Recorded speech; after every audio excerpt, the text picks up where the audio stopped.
Bonjour, bienvenue dans Questions d'éthique. Nous parlons aujourd'hui de santé publique et nous allons plus particulièrement parler de gestion des risques.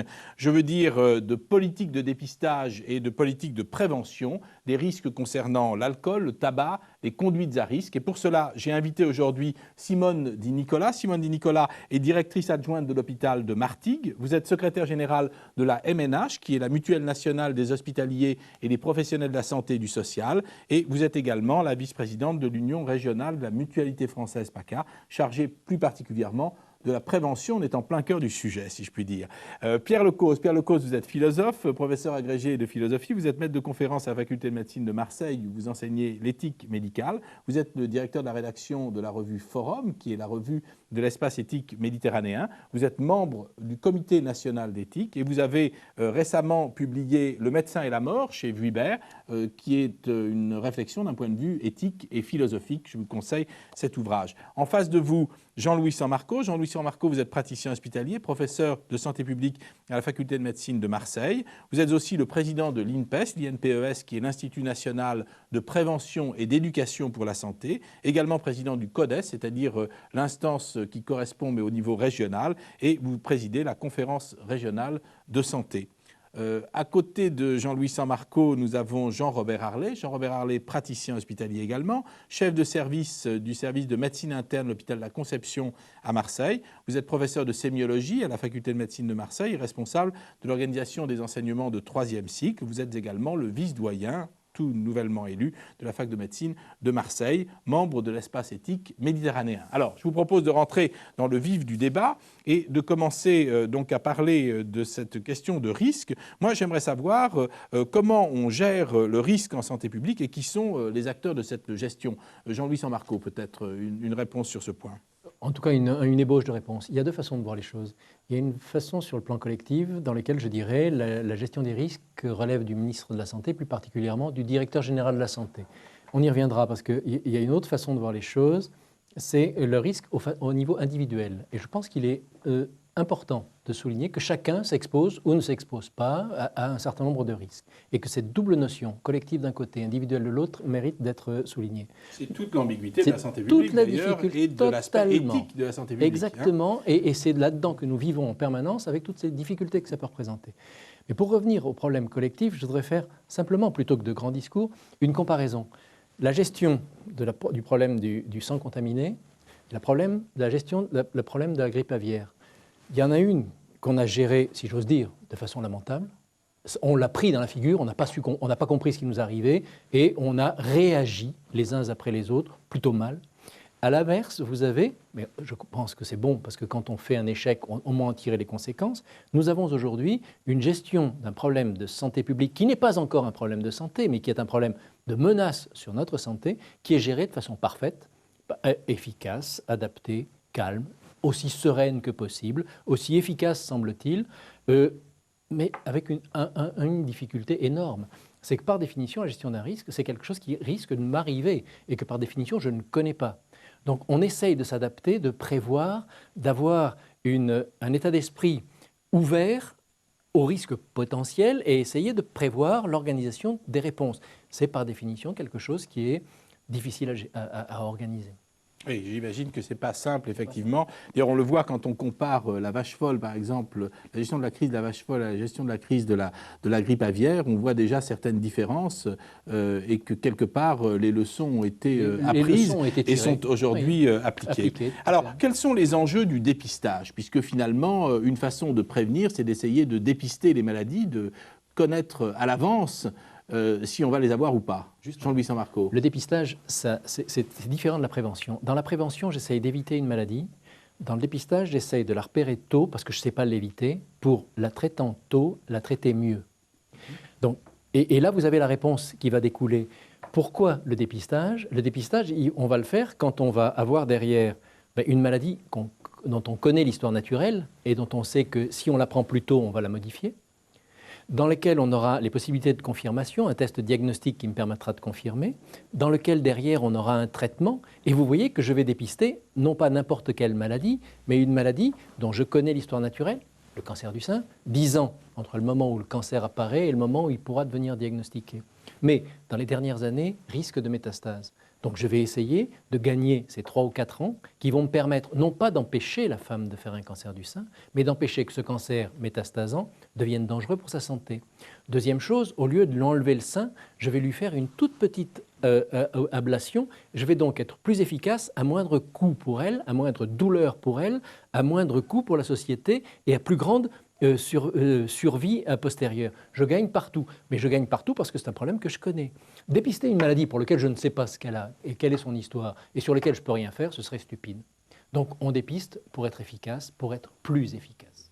Alors, qui décide du dépistage systématique des maladies et à partir de quel seuil de risque, hein, Jean-Louis Saint-Marco? Je ne pense pas que ce soit à partir d'un seuil, parce qu'après tout, on pourrait dire le nombre de femmes qui ont un cancer du sein, 25 000 par an, le nombre de femmes qui meurent d'un cancer du sein, 10 000 par an, sur les 750 000 morts par an, ce n'est pas comme ça qu'il faut le voir. Il y a quelques femmes pour lesquelles, en les dépistant plus tôt, je vais les empêcher de mourir d'une maladie dont je sais que je peux le faire. Donc le seuil, c'est mon seuil de connaissance du problème qui me permet de l'aborder et de proposer une solution. Alors, est-ce qu'on a le droit, en tout cas, d'imposer des dépistages systématiques, Pierre Lecause? On retrouve là une question qu'on a abordée dans une émission précédente, la question de la liberté individuelle, dont j'avais rappelé qu'elle était vraiment une valeur à laquelle nous étions très attachés. Voilà. On l'a vu à propos, encore une fois, du sida. On a pensé à un moment donné qu'il serait utile qu'il y ait un dépistage systématique, et puis on s'est heurté à ce sacro-saint principe de la liberté individuelle. On imagine mal, effectivement, une société où l'on imposerait aux individus, sous peine de sanctions, d'une manière ou d'une autre, un dépistage de maladies potentiellement transmissibles.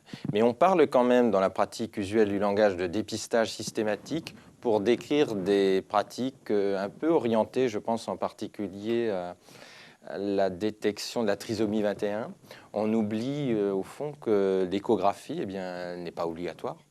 Les 3 échographies qui accompagnent l'examen, le suivi de la grossesse, ne sont pas des passages obligés. Et pourtant, aucune femme, ou quasiment aucune femme enceinte aujourd'hui, n'imagine qu'elle a le droit de se dispenser de cet examen.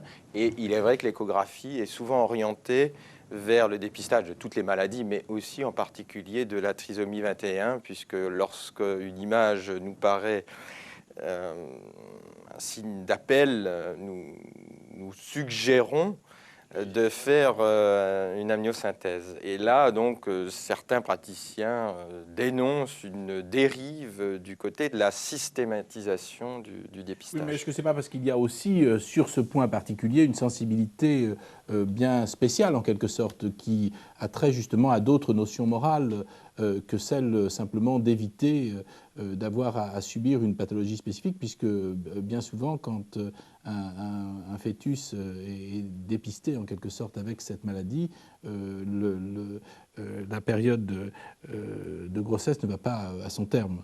Elle est interrompue avant, bien souvent.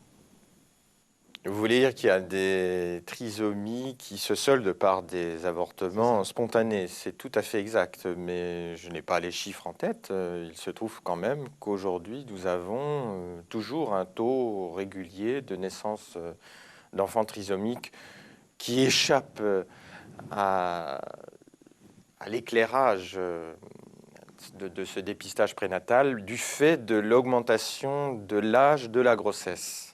Donc, je suis d'accord avec vous, il y a des éliminations naturelles, mais le fait que dans notre société, les femmes aient des enfants de plus en plus tard augmente le risque, donc il y a une compensation malgré tout. Dans le cas d'autres maladies, comme par exemple le cancer du côlon, le cancer du sein qu'évoquait tout à l'heure Jean-Louis Saint-Marco, il n'y a pas de dépistage systématique qui est proposé? Non, on fait des campagnes de sensibilisation, on adresse des courriers aux personnes et on exerce une discrète pression, mais c'est vrai qu'il y a cette angoisse des gens à aller faire un examen. Simone Di Nicola? Non, il y a quand même au niveau du cancer du côlon une campagne de dépistage qui a été faite cette année par Arcade, hein, qui envoie donc aux assurés. Ce n'est pas une obligation, c'est une recommandation. Voilà, c'est c'est pour ça. ça que je crois qu'il Tout à faut fait, qu'on c'est pas une reprenne le obligation. bon terme. Et là où on bute, c'est sur le terme systématique. Et on utilise systématique parce qu'on n'ose pas utiliser obligatoire. Il n'y a pas de dépistage ni obligatoire ni systématique. Il y a un dépistage qui est organisé. Et étant organisé, il est proposé. Et à partir du moment où il est proposé et il est efficace, je reviens toujours sur ce couple d'efficacité et de morale. Le dépistage systématique, pour ne pas dire obligatoire, du sida était absurde parce qu'il était inutile. Je pourrais en parler sur le plan technique, ça n'a aucune importance, je ne vais pas vous abreuver de chiffres. Il était stupide. Le dépistage du cancer du sein devient intéressant parce qu'il permet à l'équipe soignante d'être plus efficace à moindre frais et à moindre séquelles, pour une survie de meilleure qualité et plus longue. Donc là, on gagne, mais il serait criminel, à mon sens, de l'imposer. Il faut le proposer, il faut convaincre, et c'est le problème de la santé publique. Il faut convaincre quelqu'un qui croit voir rien, et qui, dans l'énorme majorité des cas, n'a rien, d'aller subir quelque chose qui est douloureux, qui est angoissant, qui est désagréable, au bout duquel on va lui dire « vous avez rien ». Je savais bien que j'avais rien. Est-ce que je peux vous poser une question Allez-y. à propos du dépistage du sida? Vous dites qu'il est inutile. C'est peut-être pas si évident, j'aimerais vous entendre là-dessus, car on peut très bien imaginer que les gens aient un comportement rationnel et à partir du moment où ils savent qu'ils ont contracté le virus, ils s'interdisent d'avoir des relations non protégées, non? Alors, j'aurais deux réponses. Une première réponse chiffrée, excusez-moi, je voulais vous Oui, l'éviter, oui. mais dans un test de dépistage, on chiffre la qualité d'un test à son efficacité, à ce qu'on appelle sa sensibilité, reconnaître les sujets malades, à sa spécificité, éliminer les sujets sains. Mais j'ai par définition un certain taux d'erreur, inéluctable. Mettons 1%, d'accord? Je l'applique à une population dans laquelle j'ai 20% de malades. Je me trompe une fois sur 20, ce n'est pas catastrophique. J'applique ce même test à une population dans laquelle j'ai 1 pour 1000 malades.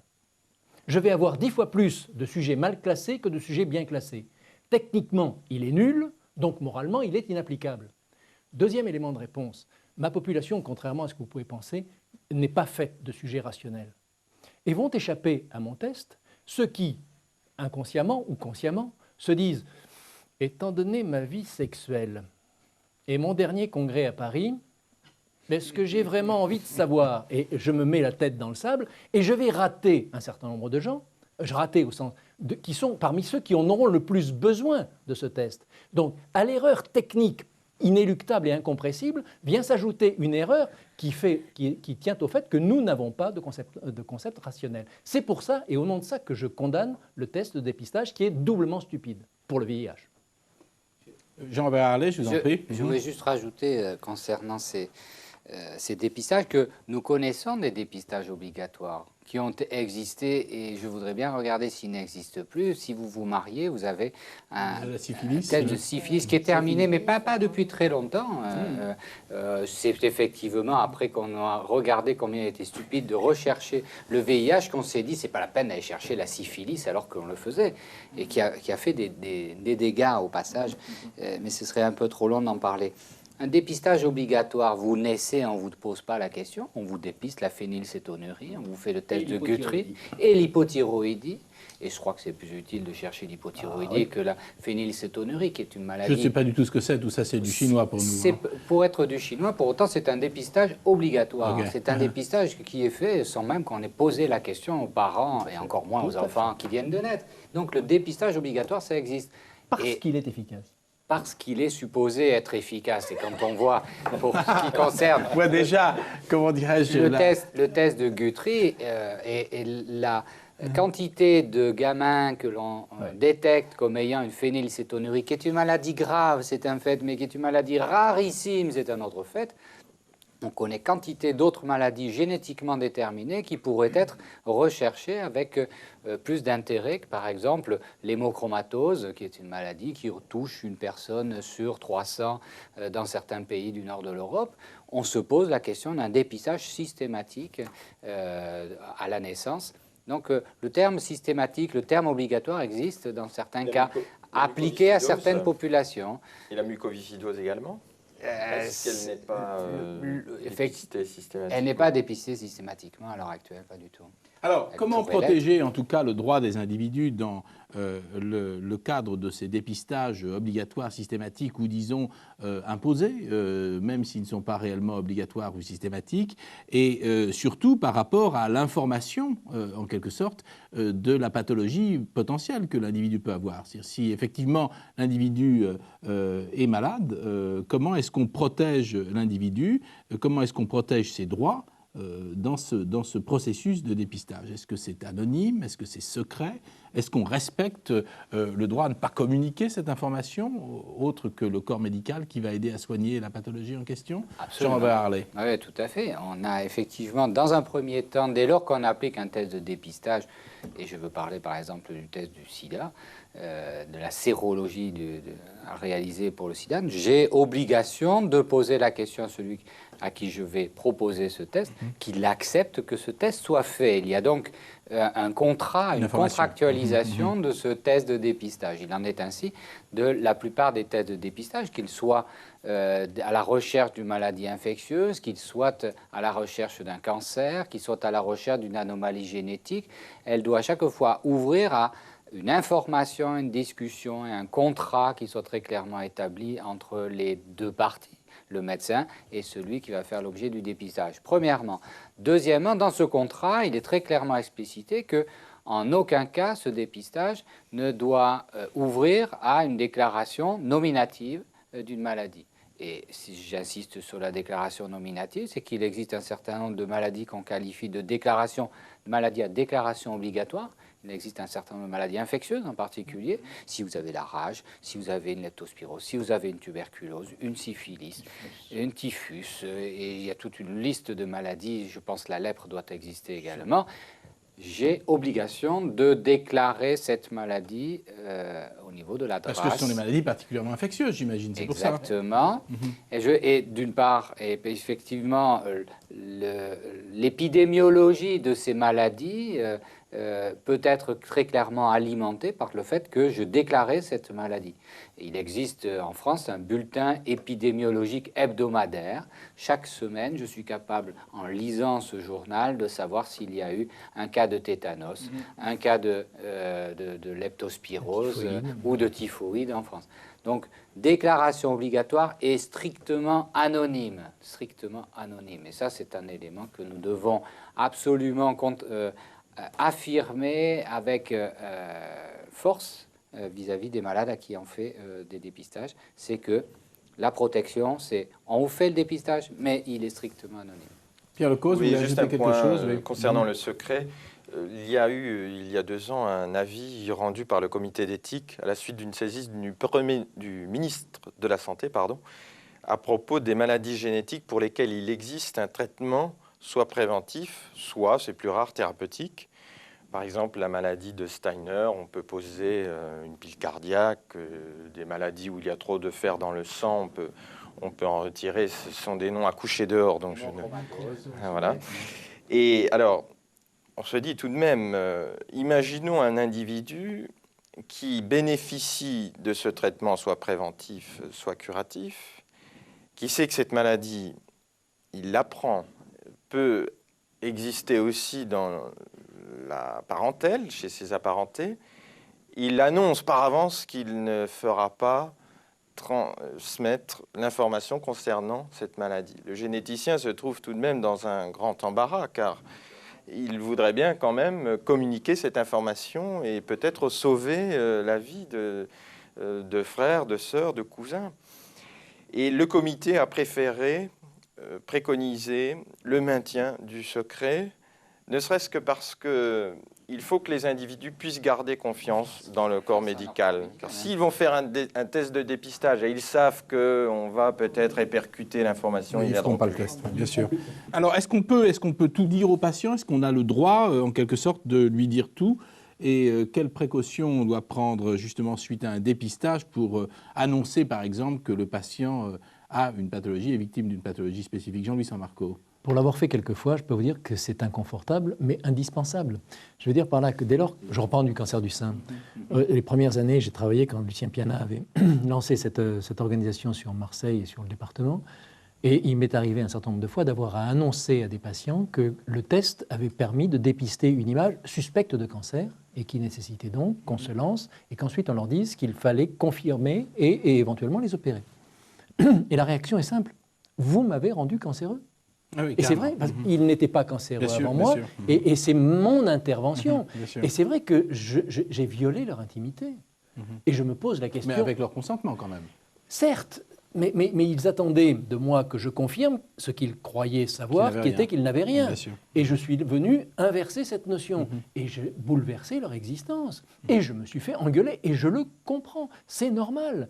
Et je me pose la question, et l'une des questions à propos de la prévention par rapport aux soins, c'est qu'elle doit être justifiée aussi sur le plan moral. Le soin, par définition, n'a pas à être justifié, il est demandé. Ce serait l'inverse, ne pas le faire, qui mériterait d'être éventuellement justifié. Pour la prévention, il faut que je la justifie. Et j'ai vécu très douloureusement ces interventions avec les femmes ou avec leurs familles, pour lesquelles je me suis fait très sérieusement engueulé. Et je comprends qu'ils m'aient engueulé, même si j'avais conscience de leur rendre service. Mais il fallait que je leur démontre que je leur avais servi à quelque chose. Oui, bien sûr. Donc on voit bien toute l'ambiguïté de tout ça. J'imagine que vous tous, médecins, Jean-Robert Harlay également, vous avez été confrontés à des situations de ce type, Jean-Robert Harlay. Oui, mais c'est vrai que j'écoute avec beaucoup d'intérêt ce que dit Jean-Louis, parce que c'est... Je crois que vous avez parlé de contrat tout à l'heure lorsque l'on fait un dépistage, et faisant partie de ce contrat, c'est de réellement déclarer et dire la vérité à celui avec lequel on a contracté, car dans le cas contraire, c'est parfaitement inutile et on ne parle plus de dépistage individuel en tout cas.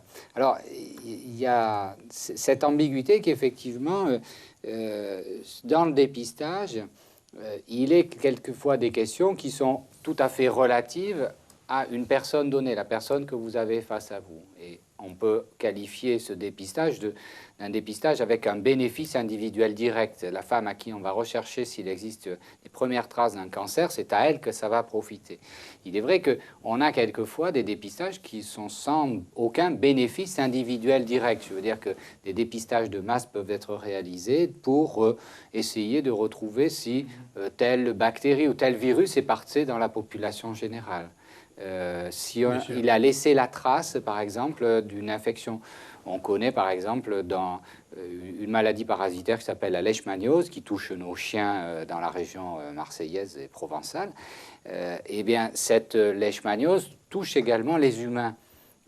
On a fait des enquêtes d'épidémiologie générale avec des dépistages afin de savoir lesquels des humains étaient touchés. Est-ce que ce sont ceux qui ont des chiens? Est-ce que ce sont ceux qui vivent près des restants dans lesquels il y a des petites, des petites herbes et dans lesquels il y a des moustiques aussi qui les piquent? Voilà, ceci nous a permis de retrouver une histoire de cette maladie. Et là, le dépistage n'intéressait pas directement les gens.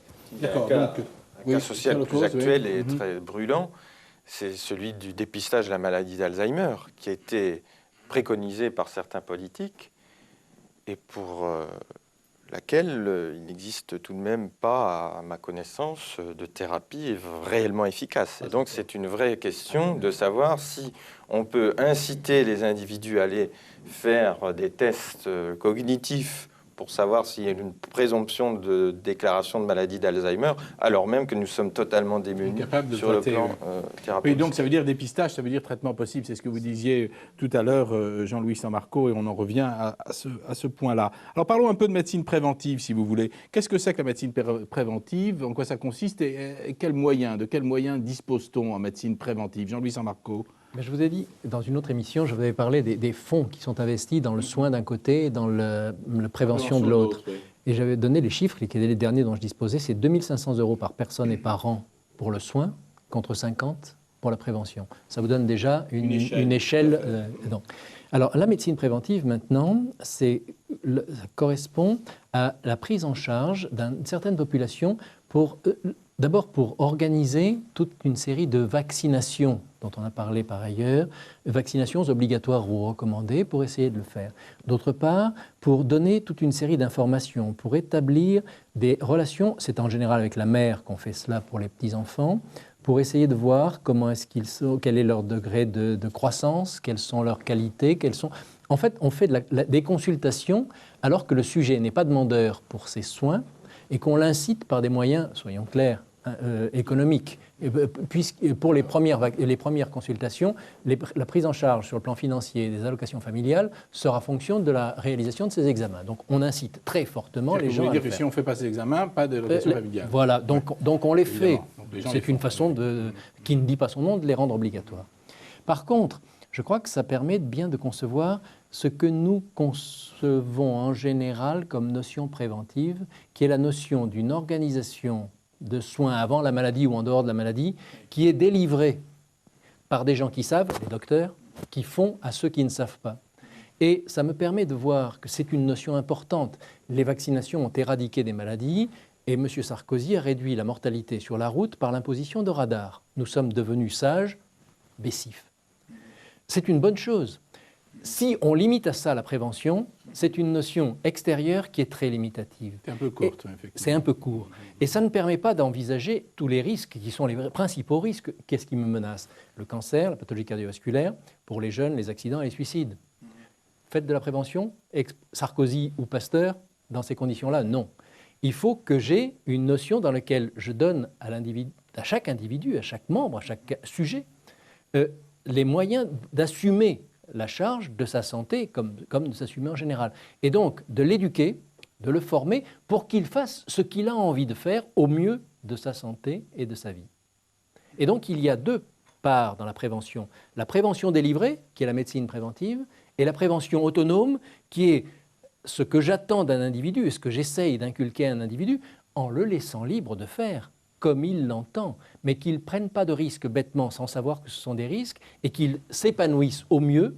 Et en gros, l'éducation pour la santé, qui est la base de la prévention, c'est à la santé ce que l'éducation générale est à la promotion de l'individu en général. Donc quelque chose qui est bien équilibré entre le personnel et le collectif, hein, tout à fait. Finalement. Alors, les mutuelles, quel rôle dans la prévention? On en a déjà un petit peu parlé, mais on peut peut-être développer encore un peu. Par exemple, pour la MNH, il y a un certain nombre d'actions spécifiques dans des domaines bien particuliers, ou est-ce que c'est de la prévention tous azimuts?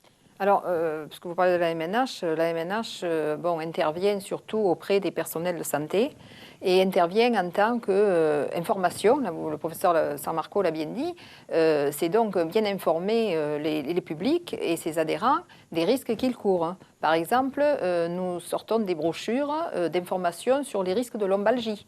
Donc, ces brochures sont destinées au personnel hospitalier pour leur conseiller un certain nombre de positions qui leur éviteront d'avoir des lombalgies. Donc, en fait, ce sont des actions qui sont faites en collaboration avec les employeurs. Donc, la MNH, j'allais dire, aide les hôpitaux, les directions d'hôpitaux, la médecine préventive, justement, à prévenir des risques de maladies des personnels hospitaliers. C'est le cas pour la mutualité en général? Alors, pour la mutualité en général, donc, toutes les mutuelles, disons, par exemple, la mutuelle du Trésor va faire une information vis-à-vis de ses adhérents et puis des personnels du Trésor. Mais de façon plus large, on peut parler donc de l'action de la mutualité française. Et alors là, c'est une action qui est quand même beaucoup plus large et en direction de toutes les populations. Hein. Si vous voulez, je peux vous donner le budget de l'activité de prévention en région PACA. Eh bien, ce budget s'élève, enfin prévisionnel pour 2006, à 1 300 000 €. Alors, on est très loin des 50 € d'aujourd'hui. Alors, attendez, non, mais je vais vous indiquer quel est, enfin, vous compléterez après, mais j'allais dire, ces 1 300 000 €, eh bien, ils sont répartis de la façon suivante. Vous avez d'abord, dans les cotisations de tous les adhérents, c'est-à-dire vous-même en tant que mutualiste, eh bien, il y a 30 centimes de votre cotisation qui va aller pour ces actions de prévention. Donc, si l'on totalise les 30 centimes de tous les mutualistes de la région PACA, eh bien, nous arrivons à une somme de 312 000 € en région PACA. Ensuite, au niveau des actions, des programmes d'action de PACA, eh bien, toutes les années, nous indiquons toutes les actions que nous voulons mener en région PACA. Et là, nous demandons un financement au niveau national. Et donc, au titre du Fonds national de prévention de la mutualité, nous avons 519 000 € qui vont nous être donnés par la mutualité française, c'est-à-dire le regroupement de toutes les cotisations de tous les adhérents nationaux. Et ensuite, étant donné que nous travaillons avec nos partenaires, qui sont le Conseil général, le Conseil régional, la sécurité sociale, enfin, je les cite Les pas tous, institutionnels en général. tous les institutionnels, eh bien, dans toutes ces actions que nous menons, ils vont nous donner 500 000 €. Voilà. Donc, Et là, avec vous avez votre million. voilà, nous avons notre million, et avec ce million, nous allons réaliser tout un certain nombre d'actions de prévention globale en direction des populations, et même en direction des populations qui sont en difficulté. Alors ces actions, comment vous choisissez? Il y a des sujets spécifiques, c'est l'actualité qui nous choisissons en fonction des priorités de santé publique. C'est-à-dire, nous allons prendre le programme régional de santé publique. Hein, donc c'est donc pour ça que je disais l'importance de ces actions, puisque nous nous adressons à la population de notre région. Nous voyons bien ce qui a été déterminé comme objectif prioritaire dans ces actions. Eh bien, nous allons prendre un certain nombre d'actions qui sont issues de ces programmes. Et nous allons proposer à nos partenaires ces actions. Alors, je peux vous citer quelques actions. Quelques exemples, oui. Voilà, donc nous avons la prévention de la violence scolaire dans les lycées et les collèges en région PACA. Donc ça, c'est une action que nous menons depuis plusieurs années. Il s'agit de former des équipes dans les lycées, des formateurs contre les violences scolaires. C'est-à-dire, nous allons prendre dans un lycée l'infirmière scolaire, un professeur, des élèves qui sont intéressés justement à mener des campagnes pour éviter la violence scolaire. Voilà un des programmes. Donc après, nous allons former ces formateurs qui eux-mêmes formeront d'autres personnes dans le lycée. Le programme, on parlait tout à l'heure des problèmes de sida et MST. Donc là, on a une campagne d'été auprès des jeunes. Tous les étés, sur les plages, on amène une campagne justement d'information, distribution de préservatifs. Et on le fait maintenant, on s'est rendu compte qu'il est important de le faire autour des événements festifs. Donc, bien souvent, quand il y a des concerts et autres, il est important d'expliquer tous les risques que les jeunes peuvent connaître. Et puis, toute une campagne autour du médicament et une promotion sur le bon usage du médicament. Bien sûr, qui est un point aussi très important. Voilà, très important. Alors, vis-à-vis des jeunes ou vis-à-vis des personnes âgées. Enfin, il y a d'autres programmes, mais ils sont assez nombreux. Alors, la question que je me posais par rapport justement à ces campagnes de prévention, cette médecine préventive aussi qui existe, est-ce que ça permet de diminuer un peu le coût de la médecine curative, de la santé publique, Jean-Louis Sammarco? C'est un vaste problème. Mais par contre, je voudrais revenir sur une question. Quand vous en prie, avez, Madame Nicolas, vous avez dit que ces chiffres ne correspondaient pas aux miens. Au contraire, si vous pensez que nous sommes 5 millions de gens en PACA, il y a beaucoup plus de sommes que ceux qui sont investis par la MNH, qui sont investis dans la prévention. Pas assez à mon sens, mais il y en a beaucoup plus. Je vais vous donner un chiffre par individu, elle vous donner un chiffre par institution. Oui, tout à fait, bien sûr. Maintenant, le problème, le coût, et est-ce que ça réduit? Alors j'aurais tendance à dire, méfiez-vous des phrases trop acceptées par l'ensemble. Quand une idée est largement partagée, elle a toute chance d'être fausse. Quand on dit que prévenir vaut mieux que guérir ou que ça coûte moins cher, ce n'est pas vrai. Reprenons le cancer du sein. Il existe un certain nombre de femmes qui font un cancer du sein que, bien entendu, on va soigner, qu'elles aient été ou non dépistées, ou quels que soient on va continuer à les soigner le mieux possible. Et on va dépenser en plus pour dépister l'ensemble des femmes susceptibles d'être dépistées. Toutes les femmes de notre région qui ont 50 à 74 ans, ce qui fait quand même plusieurs centaines de milliers en PACA. Et donc, c'est une dépense supplémentaire. Si bénéfice il y a et bénéfice il y aura, c'est un bénéfice à venir. Et c'est ce qui est toujours difficile à faire admettre à un décideur qui a beaucoup plus tendance à investir fort pour quelque chose qui rapporte vite. Et c'est normal. Bien sûr. Alors que ce que nous lui promettons, c'est un bénéfice encore plus fort pour un investissement beaucoup plus léger et un bénéfice plus important. Mais après, il ne sera plus élu. Il lui faut une certaine grandeur d'âme pour s'investir dans ces cas-là. Ok, vous avez parfaitement répondu à cette question. C'est-à-dire que le coût, effectivement, il est pour demain. Il est pour demain. Pour l'économie plutôt et pour demain. Mais rapidement, oui. Un simple geste. Actuellement, les Français fument de moins en moins. Et ça se chiffre très vite. Le nombre de fumeurs est en train de baisser. Le nombre de fumeurs femmes et de femmes jeunes est en train de baisser. Ça, ce sont des actions de prévention multiples, croisées. Ce n'est plus tellement le prix. Le prix a augmenté en 2003, il n'a plus augmenté depuis. Or, entre 2003 à 2005, l'INPES vient encore de publier les derniers chiffres, ça baisse. Ça continue à baisser. Et ça correspond aux campagnes que nous avons menées. C'est une bonne chose. ça ne se chiffre pas encore en termes de cancers réduits, parce que les cancers qui ont été déclenchés, bien sûr, c'était bien voilà, avant. c'est ce que je vous disais un peu tout à l'heure. Tout à Par fait. contre, ça se gêne tout de suite en termes d'image, de qualité de peau, de capacité d'activité physique, etc. Bien sûr, donc un bénéfice immédiat, mais qui n'est pas forcément un bénéfice d'argent, en quelque Tout à sorte. fait.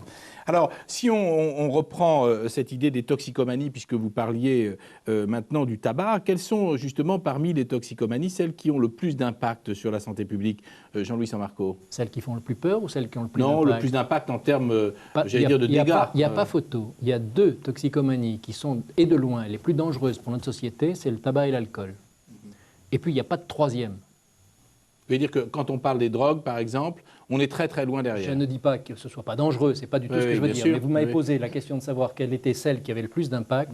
Je peux vous dire le tabac et l'alcool. Dans quel ordre? L'alcool un peu devant le tabac, mais enfin, ce n'est pas l'élément principal. L'élément principal, c'est que la gestion de la bonne consommation, parce qu'il y a une bonne consommation, pour l'alcool en tout cas, parce qu'il y a une distance entre la consommation, l'abus et la dépendance. Pour le tabac, entre consommation, abus et dépendance, les Beaucoup plus trois resserré. notions sont tellement resserrées qu'il vaut mieux ne pas entrer, tellement il y a de risques de ne pas pouvoir sortir. Pour l'alcool, pour lesquels il y a cette séparation, l'idéal serait d'apprendre à bien boire, pour prendre du plaisir, pour partager du plaisir, pour faire quelque chose de bien, pour s'éduquer en œnologie, pour apprendre et éviter ensuite l'abus d'un Bien côté sûr. et la dépendance dans un deuxième temps. Alors, Jean-Louis Sammarco, on peut prévenir les toxicomanies finalement? Je pense que les toxicomanies ont toujours existé et il y aura toujours des bavures. Il existe des produits qui sont des produits qui agissent sur le cerveau et qui lui donnent du plaisir. On ne va pas passer sur les moyens pharmacologiques, ce n'est pas ça l'important. Il y a toujours eu ces produits et depuis que le monde est monde, il y a ce genre de produits et il y en aura toujours. Le problème est de savoir comment gérer des produits qui donnent du plaisir et dont il est légitime de les utiliser parce que c'est bon et sain que de prendre du plaisir, mais il y a un danger immédiat, c'est l'ébriété, mais celui dont vous me parlez, c'est le danger à terme qui est la dépendance. Et donc la perte de liberté vis-à-vis de ce problème. Donc ces deux problèmes, et il y a des problèmes, des produits qui donnent du plaisir et qui risquent d'amputer ma liberté. Comment est-ce qu'on apprend à gérer correctement le plaisir en essayant de protéger la liberté? Alors, Pierre Lecause, comment connaître les paradis artificiels tout en étant libre?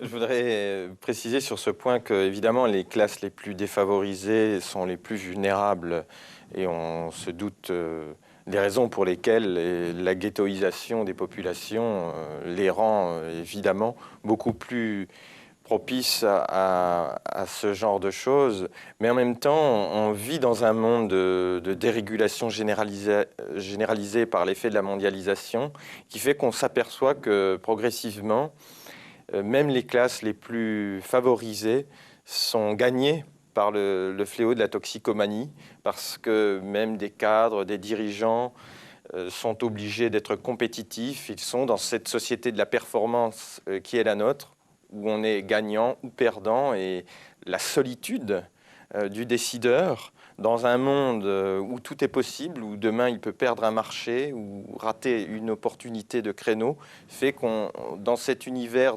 stressant, sans repère, ce climat d'incertitude, eh bien, la toxicomanie peut aussi permettre, c'est un mauvais moyen, mais une mauvaise réponse pour un vrai problème, d'être à la hauteur des ambitions professionnelles que se fixent les individus. Qu'est-ce que ça veut dire ça? Ça veut dire qu'on a le droit de détruire sa santé pour des raisons qui vous sont propres et, comment dirais-je, de dépasser justement cette limite qui est le simple plaisir de boire un verre d'alcool, par exemple? Non, c'est plutôt une mise en cause du monde dans lequel nous vivons. Si nous voulons vraiment prévenir le problème de la toxicomanie, c'est là que je voulais en venir, il faut aussi qu'on s'interroge sur le monde dans lequel nous voulons vivre. Simone Nicolas, vous voulez rajouter un mot là-dessus? Non, je pensais au problème de stress, en effet, et on s'est rendu compte que des personnes dans des entreprises, des voyageurs de commerce, eh bien, prenaient des médicaments pour se doper, en fait. Et à ce moment-là, c'est peut-être pas du shit ou autre chose, mais c'est des médicaments à dose importante pour arriver à être performant. Médical aussi. Tout à fait. Mais ça me permet de voir et de dire, on parle des mêmes produits, mais on voit qu'il y a deux façons de les utiliser.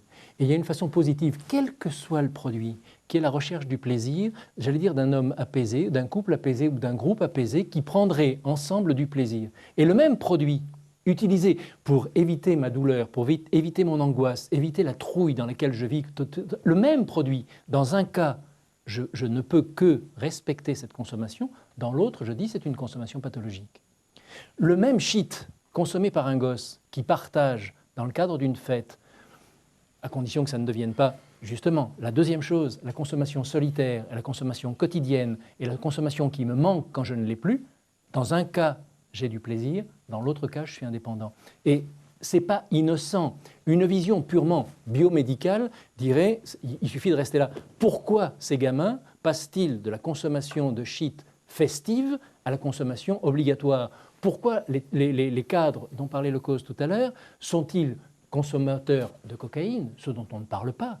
Sont-ils consommateurs d'alcool ou de tranquillisants parce qu'ils n'arrivent plus, du fait du stress auquel ils sont soumis, à vivre autrement qu'avec des paradis artificiels, excusez-moi pour le paradis, enfin des structures artificielles. Et ça, c'est notre société qui met en danger notre vie et qui nous interdit de savoir jouir correctement de produits qui devraient être résumés à nous donner du plaisir et qui malheureusement sont loin de ça aujourd'hui. Donc j'imagine une information, j'imagine que la prévention passe par une éducation spécifique. Plus que ça, ce n'est pas la responsabilité que des individus. Lecoz le disait tout à l'heure, quelle société vivons-nous et est-ce que cette société n'est pas pathogène? Ok. Eh bien, écoutez, je vous propose de terminer sur ces propos et nous nous retrouverons demain pour une nouvelle émission de Questions d'éthique sur APHM Télévision où nous parlerons encore une fois de santé publique, mais cette fois-ci des réseaux de soins. À demain sur Questions d'éthique sur APHM Télévision. Au revoir.